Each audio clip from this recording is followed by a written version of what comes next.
Hello student. Last class में हमने 9th class का सिविक्स का चैप्टर सेकंड कंप्लीट किया था। What is democracy and Y democracy. हमने उसके सारे एस्पेक्ट को देखा था कि डेमोक्रेसी क्या है, डेमोक्रेसी की ज़रूरत क्यों है, एक फ्री एंड फेयर डेमोक्रेसी क्या होती है। जितने भी एस्पेक्ट होते हैं हमने सारे एस्पेक्ट को कवर किया था। Today we are move on next chapter, chapter third, constitutional design. Very interesting chapter है। काफ़ी चीज़ें आपको समझ में आएंगी। आपको समझ में आएगा कि कॉन्स्टिट्यूशन क्या है, कॉन्स्टिट्यूशन कैसे वर्क करता है और कौन कौन कॉन्स्टिट्यूशन के कौन से मोरल प्रिंसिपल्स हैं जो कॉन्स्टिट्यूशन के लिए होना ज़रूरी होता है। तो हम उन सारी एस्पेक्ट्स को समझने की कोशिश करेंगे और जानने की कोशिश करेंगे कि कॉन्स्टिट्यूशन क्या है और कॉन्स्टिट्यूशन किस तरीके से लाया गया और क्यों लाया गया, ये भी समझने की कोशिश करेंगे। देखो बच्चों, तुम्हें पता है आज से 200-300 साल पहले क्या होता था। Most of states are govern by kings. जितने भी स्टेट थे ज़्यादातर को कौन गवर्न करता था? ज़्यादातर स्टेट्स को गवर्न करने का काम किसी न किसी राजा के थ्रू किया जाता था। अब बच्चों, जब किसी स्टेट को गवर्न करने का काम राजा के थ्रू किया जाएगा तो राजा तो एब्सोल्यूट पावर हो गई उसके पास तो कोई रिस्ट्रिक्शंस नहीं है।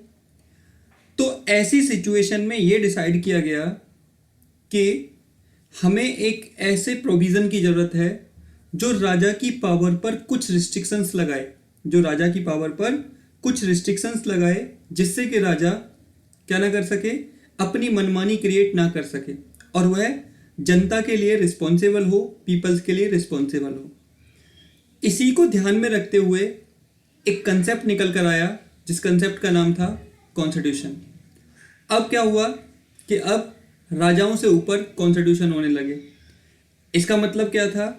इसका मतलब सिंपल सा था बच्चों कि king and their cabinet are work according to constitution provision. अब किंग को किसके अंडर में रह के काम करना पड़ा? तो आपका आंसर होगा कॉन्स्टिट्यूशन के अंडर में रह के। जब किंग कॉन्स्टिट्यूशन के अंडर में आने लगा तो किंग की जो मनमानी थी, जो उसकी रिजिड पावर थी, अब उन पर कुछ रिस्ट्रिक्शंस लगने लगे, जिसकी वजह से किंग भी एक नॉर्मल दायरे में आ गया। अब किंग भी अपनी मनमानी से दूर जाने लगा कि किंग भी अब मनमानी नहीं कर सकता, क्योंकि किंग को जो रूल करना पड़ेगा, किंग को जो काम करना पड़ेगा वो अकॉर्डिंग टू कॉन्स्टिट्यूशन होगा। कॉन्स्टिट्यूशन से बाहर जाके किंग कोई काम नहीं कर सकता। ये कंसेप्ट निकल कर आया, ये आपको भी बहुत अच्छे से याद रखना है। चलो, ये तो हमने समझ लिया। अब हम समझते हैं बच्चों कि आखिर कॉन्स्टिट्यूशन क्या है। इसके बाद आपको ये चैप्टर बहुत अच्छे से समझ में आएगा, क्योंकि देखो, जब तक आपके बेसिक क्लियर नहीं होंगे ना, अगर मैं सीधा चैप्टर पे पहुंच जाऊं तो फिर हमारा पढ़ने का वो मज़ा नहीं रह जाता। So first of all we are clear our basics, then we are move on static portion of chapter. So first of all we are discuss about what is constitution. अगर मैं आपसे क्वेश्चन पूछूं, आज जस्ट एग्जांपल आपके exam में ही यही question आए कि what do you mean by constitution, what is constitution, तो आपका आंसर क्या होगा? बच्चों, बिल्कुल सिंपल सी भाषा में याद रखना, a constitution is a set of rules that guides how a country, state और अदर पॉलिटिकल ऑर्गेनाइजेशन वर्क। मैं एक बार और बोलूंगा, a constitution is a set of rules that guides how a country, state और अदर पॉलिटिकल ऑर्गेनाइजेशन वर्क। कहने का मेरा मतलब यह है कि कॉन्स्टिट्यूशन कानूनों का एक ऐसा डॉक्यूमेंट होता है, एक ऐसा दस्तावेज होता है जिसकी सहायता से हम हमारे देश को, हम हमारे राज्यों को, हम हमारे राजनीतिक संगठनों को चलाते हैं। एक लाइन में और मैं हिंदी में बोलता हूँ, संविधान एक ऐसा कानूनी दस्तावेज है जिसकी सहायता से हमारा देश, हमारे राज्य तथा राजनीतिक व्यवस्था को चलाया जाता है। क्लियर होगी बात? ध्यान से समझने की कोशिश करना। A constitution is a set of rules that guides how a country, state और अदर पॉलिटिकल ऑर्गेनाइजेशन वर्क। यानी कि कॉन्स्टिट्यूशन क्या है बच्चों? तो कॉन्स्टिट्यूशन रूल्स और एक गाइडेंस का पूरी मशीनरी है जिससे हमें पता चलता है कि हमारा स्टेट कैसे गवर्न होगा, हमारा कंट्री कैसे गवर्न होगा और पॉलिटिकल ऑर्गेनाइजेशन कैसे गवर्न होंगे। तो होप्स हो कि आपको ये कंसेप्ट क्लियर हो गया होगा कि कॉन्स्टिट्यूशन क्या है और कॉन्स्टिट्यूशन का ओरिजिन किस तरीके से हुआ। अब हम हमारे टॉपिक पे चलेंगे और समझने की कोशिश करेंगे आगे। तो ध्यान से मुझे सुनिएगा। और एक और बात, ये जो मेरा पूरा लेक्चर है ये बेस्ड ऑन एनसीईआरटी है, ठीक है? एनसीईआरटी है जिसमें एनसीईआरटी की सभी डायमेंशंस को पूरा क्लियर करने की मैं कोशिश करूंगा। और आपसे रिक्वेस्ट है कि जब आप इस लेक्चर को देखें तो साथ में अपने कॉपी पेन लेके बैठें, ताकि आप इनको साथ साथ जो जो चीज़ें मैं बोल रहा हूँ वो चीज़ें आप नोट करते जाएं और अपने छोटे छोटे नोट्स बनाते जाएं। जब आप अपने नोट्स बनाते जाओगे तो उस नोट्स से आपको बहुत ज़्यादा हेल्प होगी और आप आसानी से चैप्टर को समझते चले जाओगे। ठीक है बच्चों? चलिए, तो अब हम आगे बढ़ते हैं और जानने की कोशिश करते हैं। सबसे पहले हम देखते हैं democratic constitution in South Africa. बच्चों 2 मिनट के लिए आप यहाँ से पर पहले थोड़ी सी एक स्टोरी सुनिए, देन आपको ये बहुत अच्छे से ये टॉपिक समझ में आएगा। देखो हुआ क्या था, 1900 के समथिंग साउथ अफ्रीका के अंदर यूरोपियन लोगों का रूल इस्टेब्लिश हो गया, जिसमें ज़्यादातर वाइट लोग थे। तो जब वहाँ पर वाइट लोगों की गवर्नमेंट बनी, गोरे लोगों की गवर्नमेंट बनी, तो उन्होंने क्या करना शुरू किया बच्चों? उन्होंने वाइट के लिए रूल एंड रेगुलेशन अलग और ब्लैक के लिए रूल एंड रेगुलेशन अलग बनाना शुरू कर दिए। यानी कि वाइट लोगों के लिए स्विमिंग पूल अलग होगा, ब्लैक लोगों के लिए अलग होगा। वाइट लोगों के लिए स्कूल अलग होगा, ब्लैक लोगों के लिए अलग होगा। वाइट लोगों के लिए रेलवे में सीट्स, रोडवेज में सीट्स अलग होंगी और ब्लैक के लिए अलग होगी। कहने का मतलब the white government of South Africa create discrimination on the basis of color. If you are belong from, just example, if you are belong from white community, that means you have number of special facilities and treatment. But if you are belong from black community, you are suffer very poorly. तो कहने का मतलब यह है कि जब वहां पर ब्लैक एंड वाइट को लेकर डिस्क्रिमिनेशन किया जाने लगा, ब्लैक एंड वाइट को लेकर प्रॉब्लम क्रिएट की जाने लगी, तो ऐसी सिचुएशन में वहां पर एक लीडर निकल के आते हैं और उन लीडर का नाम होता है बच्चों नेल्सन मंडेला। अभी हम बात करेंगे, he was a founding father of South Africa, he was a freedom fighter of South Africa. So जब ये निकल कर आते हैं और ये वाइट गवर्नमेंट के अगेंस्ट क्या कर देते हैं, अपनी लड़ाई शुरू कर देते हैं और डिमांड करते हैं we need equality, we need equal rights, we need freedom, we need liberty. इस तरीके से ये अपना मूवमेंट शुरू करते हैं। तो जरा 2 मिनट के लिए इनके बारे में थोड़ा सा देख लेते हैं, देन हम हमारे अगले आगे देखेंगे। देखो बच्चों क्या है, दिस वॉज नेल्सन मंडेला। यहां पे देखो, wing tried for treason by the white African government. He and 7 other leaders were sentenced to life imprisonment in 1964 during to oppose apartheid regime in his country. क्या मतलब है इनका, जरा समझने की कोशिश करना। इसका मतलब देखो, नेल्सन मंडेला ने क्या किया, इस वाइट गवर्नमेंट के खिलाफ मूवमेंट शुरू किया कि भैया आप अपार्टहाइड करते हो। अपार्टहाइड का मतलब होता है discrimination is basis on colour, ठीक है, कलर के बेस पर डिस्क्रिमिनेशन। अपार्टहाइड के खिलाफ जब आवाज उठाई इन्होंने, तो बच्चों इनको 1964 में लाइफ इम्प्रिजमेंट यानी कि उम्र कैद की सजा सुना दी और इनके साथ साथ 7 अलग लोग थे। ही स्पेंड द नेक्स्ट, समझने की कोशिश करना, he spend the next 28 years in South अफ्रीका's most dreaded prison Robben Island. कहने का मतलब इनको 28 साल तक 28 ईयर्स तक अफ्रीका की सबसे खतरनाक जेल रोवन आइलैंड पर रखा, बट इन्होंने अपनी लड़ाई को नहीं छोड़ा। They continue fight against the white government. They always demand we need equality, we need freedom, we need justice and so on. तो इस तरीके से इन्होंने काम करना शुरू कर दिया। क्या था वहां पे? अपार्थाइड की प्रॉब्लम थी, और अपार्थाइड की प्रॉब्लम की वजह से क्या होता था बच्चों? वाइट गवर्नमेंट सब कुछ अपने अकॉर्डिंग बनाती थी, सब कुछ अपने अकॉर्डिंग बनाती थी। जो भी रूल होंगे वो वाइट के लिए होंगे, ब्लैक पीपल्स पर बिल्कुल ध्यान नहीं रखा जाएगा। फैसिलिटी होंगी सारी वाइट के लिए होंगी, ब्लैक पीपल पर बिल्कुल ध्यान नहीं रखा जाएगा। एक बार देखिए, the apartheid system was particularly oppressive for the blacks. They were forbidden from living in white areas. They could work in white area only if they had a permit. Trains, buses, taxis, hotels, hospitals, schools, colleges, libraries, cinemas, theaters, benches, swimming pools, etc. ये सारी की सारी facility किसको मिलती थी?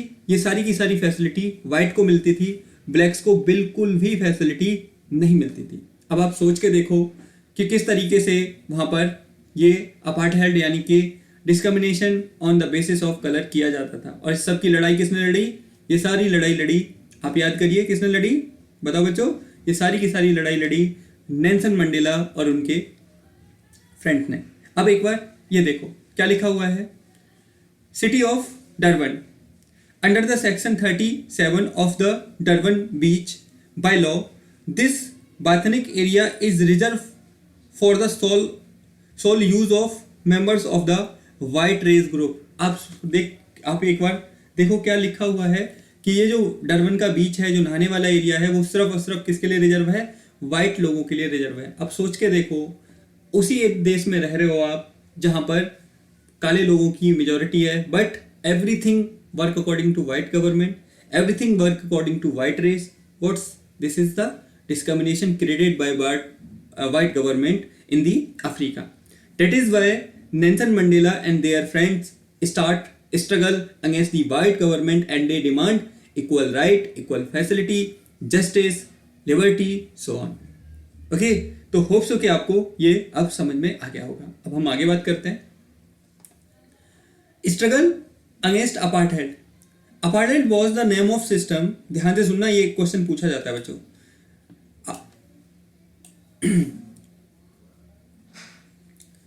Apartheid was the name of a system of racial discrimination unique to the South Africa. ये क्या था? एक डिस्क्रिमिनेशन था, एक रेशियल डिस्क्रिमिनेशन था, जिसमें क्या देखने को मिलता था? जिसमें व्हाइट लोगों को ज्यादा प्रायोरिटी दी जाती थी और ब्लैक्स को बिल्कुल भी प्रायोरिटी नहीं दी जाती थी। ब्लैक्स को वहां प्रॉब्लम फेस करनी पड़ती थी और उनके साथ बहुत सारी डिस्क्रिमिनेशन फेस करना पड़ता था। उनके लिए सारी चीज़ें अलग होती थी। उनका टॉयलेट्स, पब्लिक टॉयलेट्स अलग, उनके लिए कोचेज अलग, उनके लिए फैसिलिटीज़ अलग, सारी चीज़ें अलग होती थी, लेकिन सारी की सारी बेकार फैसिलिटी होती थी। इस वजह से उनके साथ बहुत ज़्यादा डिस्क्रिमिनेशन होता था। तो जब बहुत ज़्यादा डिस्क्रिमिनेशन हुआ बच्चों, तो क्या हुआ? ध्यान से सुनना। Since 1950s the black coloured and Indian fought against the apartheid system. They launched protest march and strike. The African National Congress was the umbrella organization that led the struggle against the policies of segregation. क्या हुआ? 1950s के time पर आते आते इस white government के खिलाफ काले लोगों ने स्ट्रगल करना शुरू कर दिया, प्रोटेस्ट करना शुरू कर दिया, स्ट्राइक करना शुरू कर दिया। और इन सबको कौन लीड कर रहा था? तो इसको लीड कर रही थी एक पार्टी जिसका नाम था अफ्रीकन नेशनल कांग्रेस। ओके, ये सारी चीजें कर दी। This include many workers union and communist party. Many sensitive white also join ANC to oppose apartheid and played a leading role in this struggle. कहने का मतलब इस स्ट्रगल में बहुत सारे लोगों ने बहुत इंपॉर्टेंट रोल प्ले किया। इसमें बहुत सारी ट्रेड यूनियन थी, कम्युनिस्ट पार्टियां थी, यहाँ तक कि बहुत सारे वाइट सेंसिटिव लोग भी थे, और ये कई सालों तक मूवमेंट चलता रहा, और ये लोग डिमांड करने लगे कि हमें बिल्कुल इक्वल राइट चाहिए। बट इस मूवमेंट में क्या हुआ बच्चों, बहुत सारे ब्लैक लोगों को टॉर्चर किया गया, बहुत सारे ब्लैक लोगों की जानें चली गईं, और काफ़ी लंबे संघर्ष के बाद, काफ़ी लंबी फाइट के बाद फाइनली अफ्रीका में क्या आया बच्चों, अफ्रीका में चीज़ें शांत हुई। यानी कि एक बहुत लंबी लड़ाई लड़ने के बाद अफ्रीका में इक्वालिटी का प्रोविज़न लाया गया, अफ्रीका में एक नया कॉन्स्टिट्यूशन बनाया गया। अब ध्यान से समझना, अब आपके लिए काफ़ी ज़्यादा इंपॉर्टेंट है, समझने की कोशिश करना। Towards a new constitution, as protest and struggle against apartheid had increased, the government realized that they could no longer keep the blacks under their rules through repression. The white regime changed its policies. Discriminatory law were replaced, ban on political parties and restrictions on the media were lifted.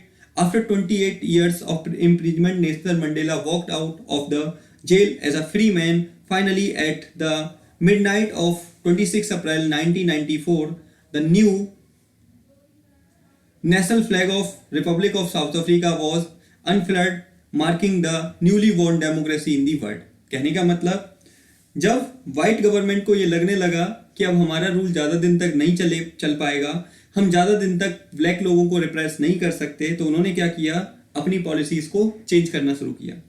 Blacks के साथ जो discrimination होता था वो सारा बंद कर दिया, जो मीडिया पर बैन लगा रखा था वो बंद कर दिया, जितने भी प्रिजन में कैदी थे, जितने भी ये लोग थे जो जिनको अरेस्ट किया गया था, जिसमें नेल्सन मंडेला भी थे, उनको 28 ईयर्स के बाद रिलीज कर दिया गया, उनको क्या छोड़ दिया गया।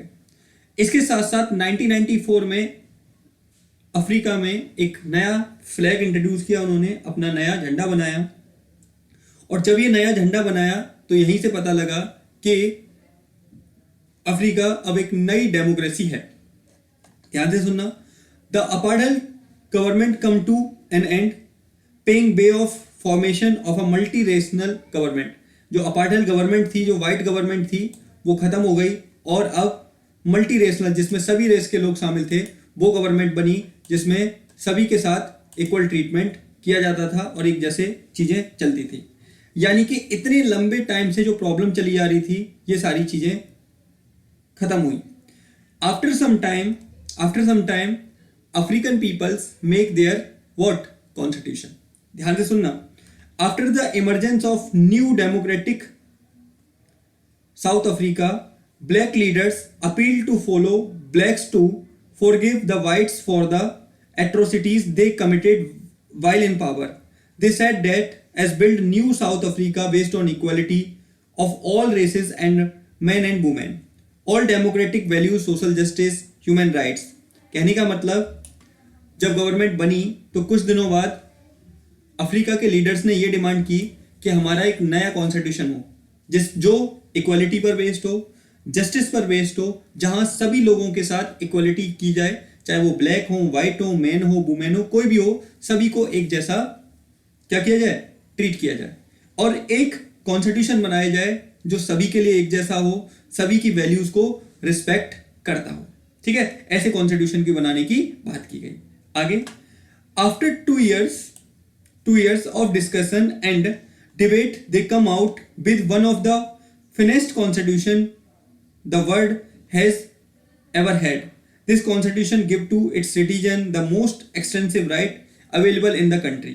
कहने का मतलब, 2 साल के डिबेट एंड डिस्कशन के बाद साउथ अफ्रीका के लोगों ने अपना एक बहुत अच्छा कॉन्स्टिट्यूशन बनाया जो सभी लोगों को राइट्स देता है, जो सभी लोगों को इक्वालिटी देता है, सभी को सिटीजन मानता है और सभी को फैसिलिटी प्रोवाइड कराता है। Together they decide that in the search for a solution to the problem, nobody should be excluded, no one should be treated as a demon. They agreed that every day should become part of the solution, whatever they might have done or represented in the past. The preamble to the South Africa Constitution sums up this spirit. तो कहने का मतलब, उन्होंने अपने constitution में कुछ इस तरीके की वैल्यू डिसाइड की जिससे कि लोगों को प्रॉब्लम ना फेस करना पड़े, जिससे कि लोगों के साथ डिस्क्रिमिनेशन ना हो। और उन्होंने इस तरीके के रूल बनाए कि अगर कोई रूल लोगों के साथ डिस्क्रिमिनेशन क्रिएट करता है तो उसको रेस्ट्रिक्ट किया जा सके, उसको बैन किया जा सके, ताकि लोगों को प्रॉब्लम फेस ना करनी पड़े। तो ये आगे, the south African constitution inspire Democrats all over the world, a state denounced by the entire world till recently as the most undemocratic one, is now seen as the model of democracy. What made this change possible was the determination of people of South Africa to work together to transform bitter experience into the binding glue of rainbow nation seeking of the South African constitution, Mandela said. कहने का मतलब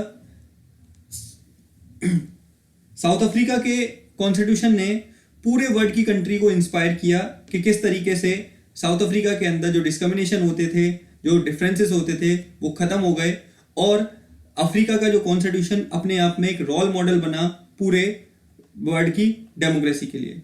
तो ये सब कुछ किस वजह से पॉसिबल हो पाया, ये सारे के सारे डिफरेंसेस किस वजह से खत्म हुए? इसके पीछे एक ही रीजन है बच्चों, वो है उनका कॉन्स्टिट्यूशन। और कॉन्स्टिट्यूशन ने सभी को फैसिलिटी दी। अब ध्यान से समझना, यहाँ पे एक बोला जा रहा है, the constitution of the South Africa speak of both the past and the future. On the one hand it is the solemn pact in which we as South Africans declare to one another that we shall never permit a repetition of our racist, brutal and repressive past. तो ये कहने की कोशिश की गई है कि south Africa का जो कॉन्स्टिट्यूशन है वो पास्ट और फ्यूचर दोनों के बारे में बताता है। और वो कहते हैं, इसमें नेल्सन मंडेला कहते हैं कि हमने जो पास्ट में जो भी चीज़ें करी हैं, हम उनको कभी भी दोबारा से इंट्रोड्यूस नहीं होने देंगे, हम दोबारा से उनको इंट्रोड्यूस नहीं होंगे। ठीक है। इसके साथ साथ उन्होंने कहा कि हम हमारी कंट्री को ट्रांसफॉर्म करेंगे, सबको राइट्स देंगे, चाहे वो वाइट हो, ब्लैक हो, मेल हो, फीमेल हो, सबके साथ इक्वलिटी से ट्रीटमेंट किया जाएगा ताकि लोगों को ज़्यादा से ज़्यादा फैसिलिटी मिल सके।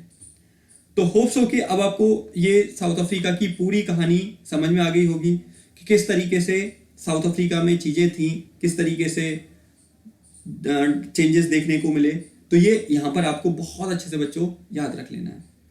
अब देखो अगला टॉपिक आता है आपका, साउथ अफ्रीका में समझ में आ गया। मैं एक बार और आपको बता देता हूँ। साउथ अफ्रीका के अंदर शुरुआत में वाइट गवर्नमेंट थी और वाइट गवर्नमेंट डिस्क्रिमिनेशन करती थी on the basis of colour. और कलर की वजह से डिस्क्रिमिनेशन होने के कारण क्या करना पड़ता था कि सारी फैसिलिटी जो अवेलेबल थी वो किसके लिए थी? वाइट पीपल्स के लिए अवेलेबल थी, ब्लैक्स के लिए नहीं थी। तो इस डिस्क्रिमिनेशन की वजह से 1950s के टाइम पर आते आते अफ्रीका में नेल्सन मंडेला और उनके बहुत सारे जो फ्रेंड्स थे उन लोगों ने एक मूवमेंट शुरू किया, एक आंदोलन शुरू किया। और इस आंदोलन में वो डिमांड करने लगे कि हमें भी इक्वल फैसिलिटी चाहिए। फाइनली 1994 में वाइट गवर्नमेंट ने उनकी डिमांड को एक्सेप्ट किया और उन्हें रियलाइज हुआ कि without black peoples contribution we are never survive long, कि हम लंबे समय तक सर्वाइव नहीं कर सकते। और फिर उन्होंने डिस्क्रिमिनेशन को ख़त्म कर दिया। 1994 में साउथ अफ्रीका का नया फ्लैग बनाया गया और उसके बाद 2 साल बाद उनका कॉन्स्टिट्यूशन बनाया गया जहां सभी को इक्वल राइट, इक्वल फैसिलिटी और इक्वल ट्रीटमेंट देने की बात की गई। ठीक है। और उसके बाद साउथ अफ्रीका में सब कुछ स्मूथली चलने लगा और जो डिस्क्रिमिनेशन होता था बेसिस ऑन कलर वो बिल्कुल खत्म हो गया और वहां पर ब्लैक, वाइट, मेल, फीमेल सभी को इक्वल ट्रीटमेंट, इक्वल राइट्स, ये सारी चीजें दी गई। और ये सब किस वजह से पॉसिबल हो पाया बच्चों? तो इसके पीछे एक ही रीजन है, वो है कॉन्स्टिट्यूशन की फॉर्मेशन। कॉन्स्टिट्यूशन के फॉर्मेशन के बाद कॉन्स्टिट्यूशन में ये लिखा गया, कोई भी पर्सन अगर ये डिस्क्रिमिनेशन क्रिएट करता है तो वो उसको पनिश किया जाएगा, उसके खिलाफ बहुत सारे चार्जेस लगाए जाएंगे। ठीक है बच्चों। तो अब आपको अफ्रीका का पूरा डिस्कशन समझ में आ गया होगा। ये देखो सिर्फ डिस्कशन के लिए जरूरी है, बस 1-2 चीजें आपको याद रख लेनी है। जैसे कई बार क्वेश्चन पूछ लिया जाता है व्हाट इज अपार्थाइड, तो आप बता दोगे apartheid means discrimination on the basis of race. Example, in South Africa the government of white government create discrimination between white and black. If you are white, that means you have what? Large opportunity to develop his and herself जो भी था, तो इस तरीके से आप यहाँ पर सारी चीज़ें बता दोगे। ठीक है, तो आज के लिए बच्चों इतना ही करते हैं। ठीक है, नेक्स्ट क्लास में हम पढ़ेंगे why do we need a constitution. बहुत इंपॉर्टेंट टॉपिक है ये और काफ़ी बड़ा है, इस वजह से मैं आज आपको ये नहीं कराऊंगा। तो नेक्स्ट क्लास में हम ये करेंगे। ठीक है, आप जो भी ये क्लास सुने तो प्लीज़ कॉपी पेन लेके बैठिए और जहाँ जहाँ जो जो चीज़ें जरूरी जिन पर मैं ज़्यादा जोर देता हूँ वो आपको क्या करना है, वो आपको नोट करते हुए चली जानी है। ठीक है बच्चों, तो आज के लिए हमारा इतना ही करते हैं। नेक्स्ट क्लास में हम मिलते हैं why do we need a constitution वाले टॉपिक के साथ। तो आज के लिए इतना ही। ठीक है, चलिए रिवाइज करिए, पढ़िए। Okay, thank you. Stay safe, stay home.